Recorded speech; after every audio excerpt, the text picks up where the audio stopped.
Hi everybody, and welcome back to Ask Devan Anything on the Burn Bootcamp podcast. And this is your friendly reminder that if we've added value to you, the best way you could add value back to us is to flex on that subscribe button on Apple Podcasts, Spotify, wherever you listen to your podcast. We would really appreciate that. It's going to help more of our message get out beyond the four walls of Burn Bootcamp. But I'm excited that you are here.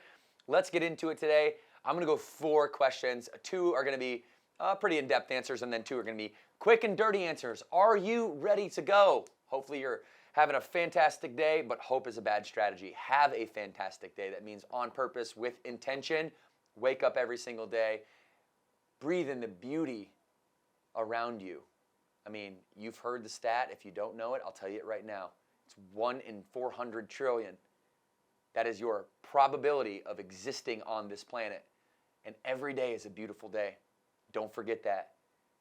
There are traumas. There are things that don't go our way. But at the end of the day, 1 in 400 trillion, you are so lucky. You are so blessed to be able to breathe air, to be able to have a family, to share love, and be able to focus on your fitness and work on your body, all right? So, hey, when the day gets tough, get tougher. You hear me? All right, let's do this thing. Let's get into it today. Caroline Horahan asks a beautiful question. Why does Burn focus on heavier weights? I need help with form, I think, and then strength first. And you are absolutely right, Caroline. So let me break this down. So we want to focus on strength. Traditionally, especially women in the history of fitness have been told, don't do strength training. Now, around 2012, Burn Bootcamp, as well as a few other concepts, started making strength training for women very popular, right? And as we move forward, we realized that, if you strength train as a female, based on your hormonal lineup, right, and your chromosomes, you're not going to have as much testosterone, let's say, as a male, or as much leptin or HGH, and you're not going to gain muscle like crazy fast or get big and bulky. And if you see women that are doing that, they're likely abusing substances that are unnatural. And because you don't do that, and you eat healthy, and you show up every day, and you strength train, you are going to gradually build muscle fibers over time that will help your body, from a framework and posture standpoint, but also from a physique perspective, become the most maximized version of your body possible. Not only from an aesthetic standpoint, that's secondary or maybe tertiary to the primary reason, which is because, to build your framework and posture. But an even better reason is because your basal metabolic rate goes up. That means the calories that you're consuming will go up. So a calorie is nothing more than a unit of energy, or like gasoline or fuel for the body. Like gasoline to a car is calories to a human. And when our basal metabolic rate goes up, okay, that means the calories that we burn at rest go up, because muscle is a more efficient tissue at consuming calories than a fat or adipose tissue might be. All right, so you've heard it, muscle burns more than fat. That's so true. And when it does burn more than fat, what it's burning is calories. So the more muscle that you pack on, the more calories you're burning at rest. The more calories you're burning at rest, one side of that is your body fat's going to stay down, right? When your body fat stays down, body fat's toxic, right? So if your body fat stays down, then your health level goes up. And when your body fat stays down and your body is actually more efficient at burning fat, right, what happens is that you're able to actually eat more of the things that actually taste good without it having, like the treats and the sugars and the flour and the candy and stuff like that. You're able to have some of that stuff more often. Obviously, can never cross a line or a threshold, but if your body has more tissue to burn that stuff, well, you're not going to feel the effects of that in terms of like it manifesting into body fat as quick. All right, so there's a lot of reasons to strength train, but I think the most important one is for longevity. Okay, longevity, to be able to, not only longevity from a framework standpoint, because we all know that muscular atrophy, based on what scientific journal you read, starts anywhere between like 35 and 45. Like that muscular atrophy, you start to naturally lose muscle if you're not gaining it. Now it used to be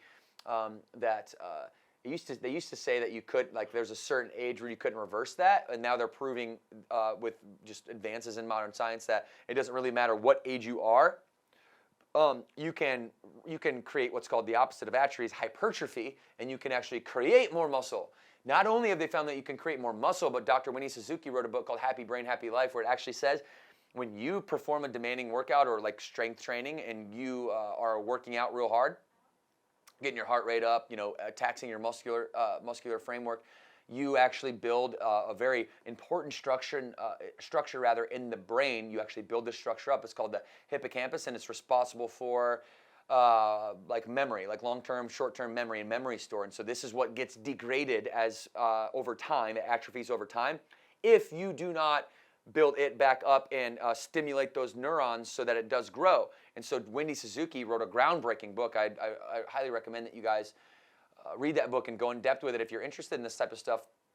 But she goes deep, and she actually it was actually because of her own workout. Like, she started studying herself and then got into how the effects of a demanding workout can actually not only reverse atrophy and into hypertrophy, so you don't just take it to neutral, you actually start gaining. And it used to be that once you lost brain neurons or you lost these synapses, that you could not gain any more connections or you couldn't gain any more brain tissue, and that's wrong. Okay, and that's been debunked many, many times over. Wendy Suzuki, we should totally have her on the podcast. Wendy, you should come on this podcast, Dr. Suzuki, and I would love to talk to you about this. You're a fascinating human to me, and what you did with brain work and demanding workouts is fundamentally the reason why I'm so bullish on creating Burn Bootcamp as like in our workout in general as the anchor to people's lives. Because if you can anchor yourself down and in the workout and something that the rest of your life is really molded around, then not only are you getting these hypertrophic effects, but you're also getting these brain development effects that we used to think that didn't exist. So there's many, many, many reasons to focus on strength training, but longevity, that's the one, right? And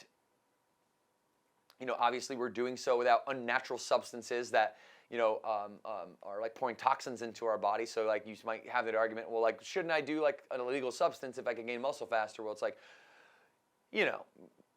okay, we're talking about it in natural ways, right? Like, putting something outside of the body that's toxic to the body inside of the body is never a good idea.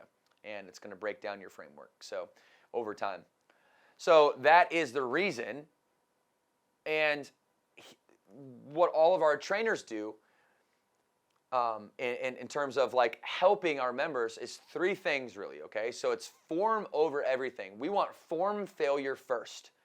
Form failure means that within the appropriate form, I am failing out, okay, within the range of 8 to 15 reps, okay? That's hypertrophy. I'm trained by the National Academy of Sports Medicine, and that is our rep range for hypertrophy, all right? That is form failure. Then, once you are lifting the weight in form failure, the next step to layer on top of that is to then load up your form, okay? Again, back to an 8 to 15 rep range, all right? And you're gonna rinse and repeat that process, all right? To where you have form failure, load the weight. Form failure, load the weight. Now, the last step to that is called rep manipulation. All right, the most common one in strength training is an isometric hold. So I might have you do a back squat and you're in form failure, so I up your load. I upped your load, and then you get to the bottom of the rep and I have you hold for 1/1000. Then I clap you up and you fire up, fire back down. Okay, now with in form failure and loaded up in a full range of motion, I'm now manipulating your reps, and it adds another layer on top of it, okay? And so we can go back through that cycle over and over and over and over. And a lot of people think that strength and conditioning, or what a lot of people might call cardio, strength and conditioning are separate, but really all cardio means is, think about it because it's in its root word, right? It's cardiovascular, right? And vascular is associated with your heart and your heart rate. So your beats per minute or your BPM is really what you mean by cardio. So as we are strength training, all right, follow me here, as we're strength training and we do it with a quicker pace, now we can be in a metabolic conditioning framework where we are lifting for hypertrophy, but also killing two birds with one stone and really making sure that heart rate is up simultaneously. So that is Burn Bootcamp in its essence right there. And thank you, Carolyn Horahan, for answering that question. And I hope that helps. But for all my training people out there, it's form first, form over everything, form failure. Then once form failure is good, go to your load somebody up, make sure they're still in form failure, get them to failure. And then if you start having to manipulate those reps to get them to failure, do so. Otherwise, go back to form, make sure form failure is good, load it up, get to rep manipulation, and you're just cyclically in that rotation and that's essentially what we do as group personal trainers or GPTs. Okay, that's a great question. Thank you for that question. I appreciate that. And while I'm here, a quick little stop. If you have a moment right after this podcast or right now, you can even press pause and you can just right now, we need your love and your support. It is our oxygen. Please give us a review. Question number two, Stephanie Amara asks, you're a dad of a large family. How do you guys travel and make memories together without feeling the weight of traveling with a lot of kids, which to me is stressful all the time and not that fun? Well, Stephanie, that is such a, first of all, vulnerable question and such a true question. And, you know, the answer isn't going to be like a mind-blowing answer. How do we take our big family of 5 and have 3 kids under 6 and go travel around the country and expose them to different parts of the world? Well, I think the first thing is you have a trade-off. First thing that comes to my mind is, you know, or at least I know, with 3 kids under 6 years old, that there's going to be a level of stress and servant mentality that I will have to sacrifice my own experience in a way to make these memories for my family. Because if I expect to have a stress-free, let's say, family vacation, well, then I think I am setting then the family up for, in general, for failure, because I got 3 kids under 6, and we all know how that goes. There's some fundamental things I do that probably most of you do that I'm going to share. But at the end of the day, I'm trading my expectation of how I want my kids to behave for the appreciation of them being little kids. So it's let them be little. Don't try to grow them up too fast, because I keep hearing this from parents with the kids that are older in age, like, this is the time that you're going to miss the most, when it gets to the time where, you know, they actually don't want you to hold them walking through the airport anymore. And they no longer cry when they need you anymore. Those days will pass. And so I try to trade my expectations of them being perfect little angels into appreciation for them being imperfect little angels. So, okay, and then you have like the obvious things. So here's like the tactics and the strategies, okay? Number 1, rewards and threats. That's good. If you guys are not good based on the behaviors that your mom and dad and the Klein family had set forth in which it means to be good, then you will not receive X, Y, and Z in the future. To my kids right now, we limit their iPad time, but they want more than anything to be on that iPad, because it's the thing that we use as their like little stick and a carrot, and we kind of hang that in front of them. And listen, parents, y'all know it works. It works. Try to look through their lens about the things that they really like to do, like the privileges that they have in their life. And then if they're going beyond what it's like to be imperfect little angels, all right, and they start to get a little devilish, then we're gonna say, okay, well, at the end of this trip, remember when we said, you know, that you could get back, and when we got home, you guys could have an hour of iPad time? Not happening. If I see this behavior continue anymore, that privilege that you want, I am removing that privilege, and you no longer get that thing. If you have a better idea, if you have a better way than to reward and to threaten your kids, to get them to be the imperfect little angels I'm talking about, please tell me, because the only thing I know how to do is just like make sure that I take their iPad away. Okay, so that's like what happens when they start going south, okay? Well, I try to keep them going north by music playlists. This is a really good one for me. So I let each one of my children make their own playlist, and they, as you all know, are very competitive when they're siblings, and so whoever is manifesting the behavior that mom and dad like the most, then we play that person's playlist. And so they have this like competitive nature when we're on the road of like whose playlist are we going to listen to? And it's also like another thing that is a privilege to them, like what 2-year-old has their own dedicated playlist, and 4 and a 6-year-old. Well, now they have their own dedicated playlists, and they get to compete. Their behavior decides whose playlist that we play. And that's really a good one, because you're not competing them against like themselves in a negative way. You're competing themselves in like a positive way to see who can like emulate better behavior. So I'm like, oh Maxwell, or oh Ryan, or oh Cameron, that's not playlist behavior. I don't know. I think Cameron's got the best playlist behavior right now. And then they both look at their sissy and see that she's like coloring and smiling, and they're like, ooh, I want to color. And so it's just a way to get them going north in the right direction. So those are just a few tips, Stephanie. One thing I will not sacrifice, just from a philosophical family outlook, is to say we are not traveling because they are little kids. To me, that is so against the philosophy that I have, is to give my kids the exposure. If you've heard some past podcasts, I didn't have a lot of exposure growing up to like the outside world. I just had a lot of exposure to my inside world and all of the kind of malice that took place in that bubble.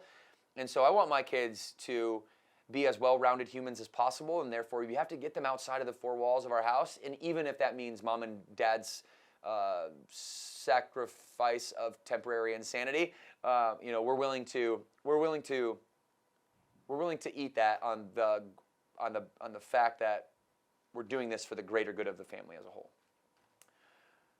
So I'm not sure if that's helpful for you guys or anything, but that's real. That's what we do. And I don't think there's any secret tricks baked into that. It's just be patient and trade your expectations for them being perfect for your appreciation of them being imperfect.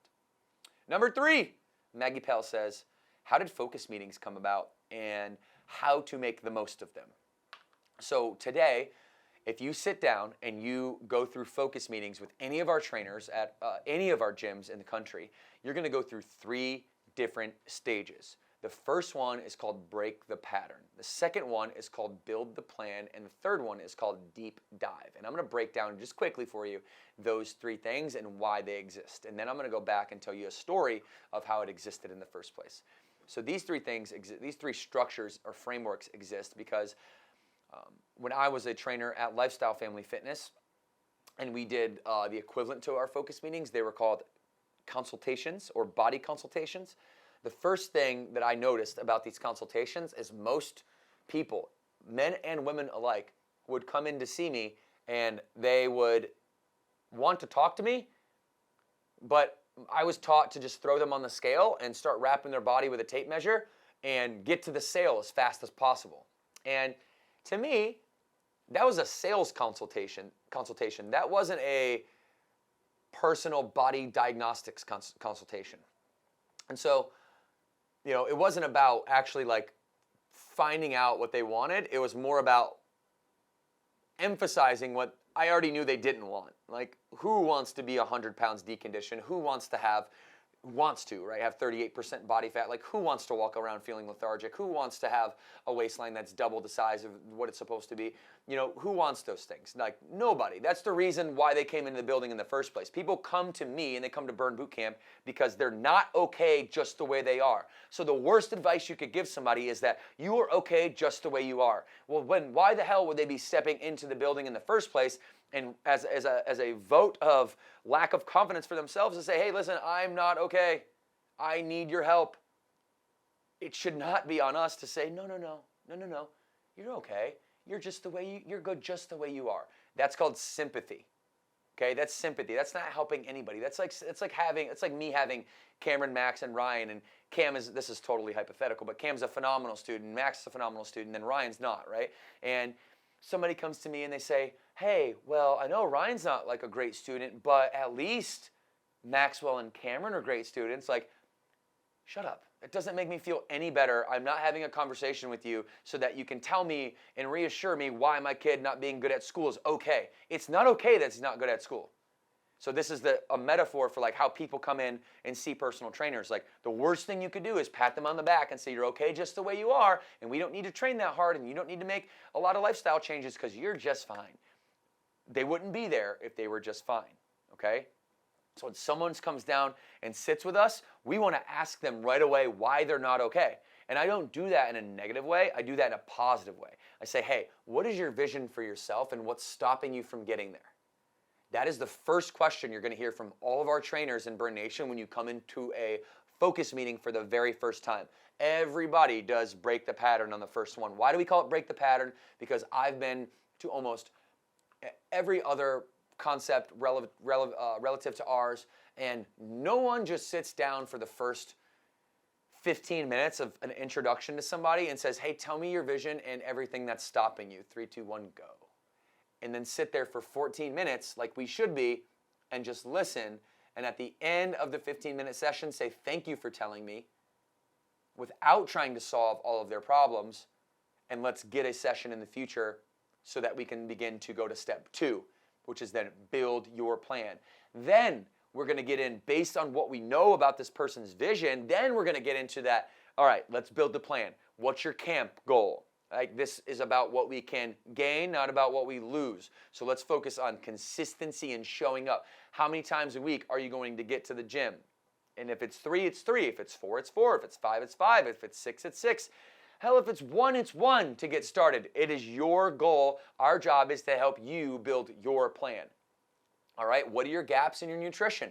Maybe we'll have you log for 3 days. We'll have you log for 3 days because we don't believe in logging as a lifestyle, but we do believe in nutrition as education as a main retention tool. If I can teach you how to be educated around your nutrition by asking you to log 3 to 30 days every quarter or every 3 months, now you're going to start actually understanding macronutrients, sugar, flour, salt. So, like sodium content is actually salt, right? But in the form of sodium. And then a lot of things have far too much in it. It might have sugar content or flour content, meaning carbohydrates in the completely blanched form that are going to be things that you don't want to have in your diet, okay? And then also to look at protein on a 6-ounce chicken breast and to, guesstimate within 1 or 2 grams how many grams of protein it actually is.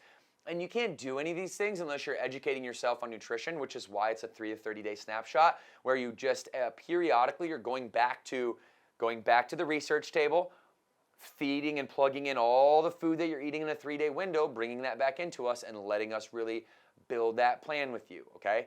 And then the third one is called deep dive. And a deep dive is where you take nutrition or camp consistency or a performance goal that we had put forward as something that you wanted to do in focus meeting number 2, build your plan. And then we take that performance focused exercise, let's just say a double under, okay? And we talk about double unders for 15 minutes, and you get to work one-on-one with your trainer to be able to master that movement in that deep dive. So you see how there's like 3 different scenarios, and we basically, when you're a brand new member, you go through them chronologically like this, and then when you are a member who is been around the focus meeting block a few times, sometimes we might go to this, back to this, break your pattern philosophy. Sometimes we might need to set up a new plan and build your plan, and sometimes, and oftentimes we'll stay on that deep dive one for a while because we're going to keep getting better at exercises or find maybe a element of nutrition that we want to dive deep in. And so this is how our focus meeting system works today. In the past, back in the day, in 2013, when I was training people under the hot Carolina sun in a parking lot, I used to sit there and ask them one question only, because I knew that we needed to break their pattern. I knew that I wasn't going to try to solve people's problems in 15 minutes, and I knew that how everyone else did it is the exact opposite of how we should do it. And so I sat down and I would say, what is your vision and what's stopping you from getting there? And they would tell me for 14 minutes. And there would be literally 3 or 4 things in that conversation that I, as a 24, 25-year-old young man, had no idea how to handle, like at all, like foreign things. Like, okay, like give you a graphic example that a lot of you moms out there can relate to. How do I stop peeing my pants when I do double under jump ropes after having a children? I'm like 24 or 25, like, I don't know. I did not know that was a thing. I will get back to you. And so I would go home and I would go research. I would go to my trusty YouTube and trusty Google at the time, and I would figure out answers to the problems that our members were having, and then I would then follow up with them and try to help them as best as I could. So back in the day, focus meetings came about through trial and error, through wanting, having such a big heart and not wanting to let people down that I was actually fixing the plane as we were flying it. It's a good metaphor. Like we were going. Focus meetings were already going. But some little problem that I had no idea how to solve, I didn't have the capacity to solve it, I didn't have the knowledge to solve it or the experience, I'd have to go out and find it. And that kept me as a leader super humble, because there's answers to questions I didn't know, and also super sharp at the same time, because I was learning about what our membership needed, and I was out there crafting my own education around what they needed, so ultimately I could serve you and serve your burn sisters and your burn brothers in the best way that I possibly knew how. And so focus meetings have been a compounded effort over time for us to be able to understand you so well that we now know some of the things that you need before you even think that you need them. And now we're on this pathway to making focus meetings something that, as we're growing, here's the biggest problem now. As our gyms are growing with focus meetings, there's not enough slots to get all of our members in, which is a great problem to have. So we're doing little tests out in the field right now. We're doing group focus meetings and group workshops and group nutrition seminars and things like that are really going to take this whole, I need to sit down and figure out some of these things. I need to break my pattern, build my plan, and deep dive into the things that are gaps for me or perceived gaps for me so I can get to the next level. We need to figure out better and bigger and more robust ways to do that. So Maggie, great question. There's a little focus meeting history. And with that being said, the last question here is, everyone, back to double unders, is just a quick and dirty, what's my best double under tip, okay? Here's my best double under tip that I've used to help the most people possible in Burn Nation complete double unders, get this, in less than 5 minutes with this one tip and this one tip only. It is just a mental framework. It has nothing to do with your physical capacity. And the mental framework is, what would it take for you to do a triple under in this next rep? Are you willing to commit mentally to doing a triple under? That means 3 revolutions underneath one jump rather than 2. Will you commit to doing, no matter what, mentally a triple under? Okay, and here's what happens. This is why this is my favorite piece of advice. When you shoot for the stars, okay, you land on the clouds, given the clouds are all nice and puffy and soft and cushy like they look. But if you shoot for the clouds, you're going to land on the cement or the water, which really hurts. So it's over ambition is going to allow you to fall right at a double rather than shooting for a double and falling at a single. So here it is. My best tip for doing double unders is, what would you have to do with your body right now to do a triple under in the same time that it would take you to do a double under? Go. And that's all I say. And people go, and then before you know it, they're committed mentally, and they're overcoming their mental barrier rather than a physical barrier. Because if you can string together a single under, you should be able to, in most cases, string together a double under if you are focused on it in the right mental framework. You cannot be the person that's like, I have tried to do double unders for 5 years and I'm never going to get it. I don't care what you say. I'm just not going to get it. I've had people tell me that out in the field. And I mean, you can ask Isaiah, you can ask anybody that travels with me. In 5 years turns into 5 minutes once they listen to my advice and they actually flip their mental capacity around and say, hey, I'm going to do everything in my body necessary to do a triple, and I'm going to commit with all my intensity and all my energy, and here's what it looks like, 3, 2, 1, go, and then they go, ah, and they get so surprised and happy, and we high five and we hug, and I'm like, told ya. And then we get on camera, and it makes me feel super good too. So tag me, okay, if you get that triple under based on this advice. But that does it for today, everybody. Thank you for being here for Ask Devan Anything. As always, flex on the subscribe button both on YouTube and on podcast, because we do every video that's on podcast is also a visual video on YouTube too. I know we want to meet you where you are as a member here, but if you're not a member, welcome. This podcast isn't just for members, it's for everyone. We like to talk about stories from Burn Boot Camp and things like that, but we love all fitness, and as the tide rises, all boats rise. Thank you for being here. We love you guys. 2 claps on 2, 1, 2.